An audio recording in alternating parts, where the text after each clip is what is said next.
Salah satu hasil survei, Ganjar akan menang satu putaran jika bisa menggait Prabowo. Di hasil survei lain, Ganjar peringkat 1, Anies Baswedan menyalip Prabowo. Ini surveinya semakin dinamis. Apakah kalian percaya atau tidak, itu adalah survei. Bagaimana menurut kalian? Apakah survei itu sebuah informasi yang menarik, atau ini memang terjadi? Menurut analisis saya,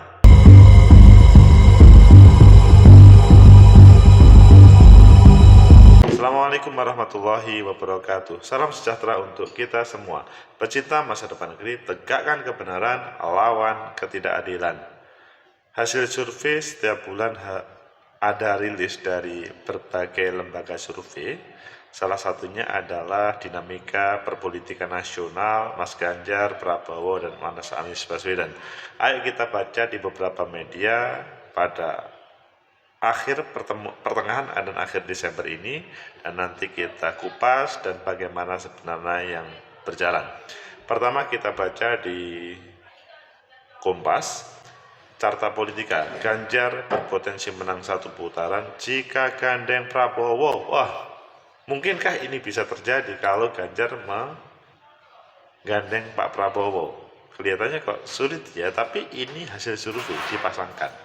Kemudian kedua, kita baca di Tempo, survei Capres Carta Politika, Ganjar Pranowo peringkat 1, Anies Baswedan salib Prabowo Subianto. Oh, judulnya berbeda meskipun surveinya sama. Ya, memang yang disurvei beberapa. Kemudian yang terakhir kita baca simulasi Pilpres 2024 Carta Politika, duet Ganjar Prabowo bisa satu putaran. Wow, ini menarik. Ayo kita baca di Kompas pertama. Carta Politika, Ganjar berpotensi menang satu putaran jika gandeng Prabowo. Ini adalah baru dipublis aja, baru dirilis. Kompas, lembaga survei Carta Politika Indonesia, mengatakan Gubernur Jawa Tengah Ganjar Pranowo bisa memenangkan Pilpres 2024 dengan satu putaran apabila menggandeng Menteri Pertahanan Prabowo Subianto. Pasangan Ganjar Prabowo bakal menang satu putaran apabila dihadapkan dengan pasangan Anies Baswedan, Ridwan Kamil, dan Puan Maharani Andika Perkasa. Oh, lawannya Ganjar Prabowo, kemudian lawannya itu ada Anies Baswedan dan Ridwan Kamil, pasangannya, kemudian Puan Andika. Ya memang berbeda komposisinya, tapi apakah nanti bisa Ganjar Prabowo? Coba kita baca terus. Kita coba sandingkan Ganjar Prabowo dan Prabowo Subianto, Ganjar Pranowo dan Prabowo Subianto. Ternyata angkanya 45,3%, kata direktur. Junarto menyampaikan Anies Baswedan Ridwan Kamil memperoleh suara 32,6%, sementara itu pasangan Puan Andika mendapatkan 2,4%. Jauh. Apakah iya? Ayo kita. Adapun 19,7%, pemilih masih belum menentukan pilihannya. Oleh karena itu, jika suara undecided voter itu didistribusikan Ganjar Pranowo, kemungkinan bisa mendapat suara di atas 50% untuk memenangkan Pilpres satu putaran. Kalau kita distribusikan normal, bisa dikatakan ada kecenderungan apabila Ganjar Pranowo bersanding Prabowo Subianto. Namun apakah kemenangan satu putaran Ganjar itu bisa terjadi? Saya pikir butuh analisis mendalam. Nanti kita analisis secara politik terkait dengan berbagai kepentingan partai, masing-masing capres, dan tentu ego terkait dengan masing-masing pemilik partai. Sejauh ini Partai Gerindra mendeklarasikan Prabowo sebagai capres 2024, jadi nggak mungkin ya.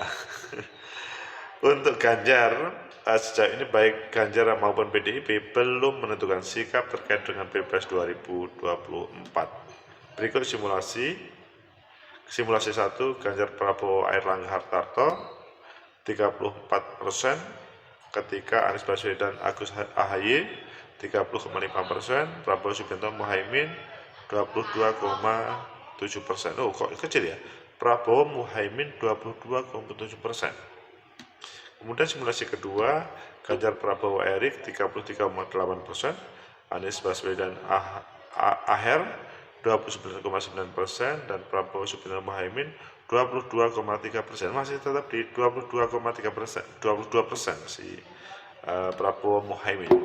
Kemudian simulasi yang ketiga, Ganjar Pranowo Ridwan Kamil 35,3%, Anies Baswedan AHY 29,1%, Prabowo Subianto Khofifah 23,8%. Oh, Prabowo masih belum naik meskipun dengan Bu Khofifah. Kemudian simulasi yang keempat, Ganjar Pranowo Prabowo 45,3%, Anies Baswedan Ridwan Kamil 32,6%, Puan 2,4%.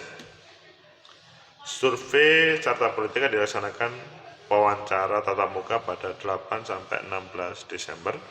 Pada masih 1-2 minggu yang lalu. Total sampel responden yang diwawancarai adalah berjumlah 1.220 orang responden tersebar di seluruh provinsi Indonesia. Adapun margin error 2,82%. Itu yang terjadi di Kompas. Yang terjadi di Tempo pun relatif sama. Survei Capres, Anies Baswedan salib Prabowo Subianto sebagaimana yang diceritakan tadi. Mungkin juga di sini ya sama, bahwa Anies Baswedan meningkat jadi 29,2%, sedangkan Prabowo 2,61%, Ganjar 37%. Ini secara personal, dan Anies juga geser posisi Prabowo di survei SMRC. Pecinta masyarakat negeri, tegakkan kebenaran lawan ketidakadilan. Melihat dari survei tadi, yaitu survei yang dilaksanakan pada pertengahan bulan Desember, dan kita harus tetap mengapresiasi survei itu. Meskipun mungkin kalian bertanya-tanya, mungkinkah Ganjar Pranowo berpasangan dengan Prabowo Subianto? Itu menjadi hal yang perlu kita pikirkan. Menurut analisis saya, Ganjar berpasangan dengan Prabowo Subianto itu sulit untuk dijalankan. Mengapa? Karena Ganjar sampai hari ini belum ada sebuah keputusan partai apa yang akan mengusungnya. Meskipun ada beberapa informasi, apakah benar atau salah, Mas Ganjar itu sangat ditentukan oleh Pak Jokowi. Ini coba diklarifikasi apakah benar atau salah. Tapi bahwa Pak Prabowo sampai hari ini masih memutuskan koalisinya dengan PKB. Belum ada perpisahan. Jadi siapapun yang menjadi capres atau pencawapresnya ditentukan oleh keberadaan Pak Prabowo sama Cak Muhaimin, Ketua Umum Partai Gerindra sama Ketua Umum PKB. Itu kata kuncinya. Kalau misalkan Ganjar masuk di dalamnya, bagaimana? Apakah Gerindra bersedia? Begitu juga apakah PKB bersedia? Ini sebagai salah satu alternatif saja, tapi untuk dilaksanakan kok menurut saya kok terlalu berat ya. Apalagi pada waktu kemarin, yang kedua, pada 3-4 hari yang lalu, Sandiaga Uno yang pernah tampil bersama Pak Prabowo pada 2019, itu kan merasa mendapatkan mandat atau mendapatkan lampu hijau untuk mempersiapkan, menyapa masyarakat, mempersiapkan pemilu 2024. Jadi Pak Prabowo sendiri dalam bahasanya Sandiaga Uno masih memberikan kesempatan apakah memang Sandiaga Uno itu menjadi daya tarik. Apalagi Sandiaga Uno adalah salah satu elit di Partai Demokrat. Sehingga kalau dihubungkan dengan yang pertama tadi, Ganjar Prabowo kok kelihatannya juga berat ya menampilkan Prabowo-nya. Boleh saja, sekali lagi, ini dialektika dalam survei, tapi dalam hal keputusan partai politik kok menurut saya kok agak berat. Kemudian yang ketiga, Ganjar ketika ditampilkan dengan yang lain, misalkan dengan pasangan-pasangan lain yang ditampilkan tadi, itu kan menunjukkan kita lihat lagi bagaimana Mas Ganjar pada solusi yang pertama, Ganjar Pranowo, Airlangga Hartarto, kecuali Ganjar Pranowo, Ridwan Kamil, menurut saya kok agak berat ya, karena sama-sama tidak mempunyai partai basis kuat.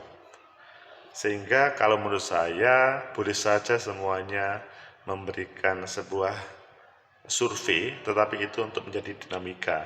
Komunikasi lembaga survei dengan partai harus terjadi supaya tidak mengawang sama tidak manusia partai, kemudian juga supaya ada sebuah arahan untuk memutuskan. Semoga bermanfaat. Like, subscribe, comment, and share. Sampai jumpa.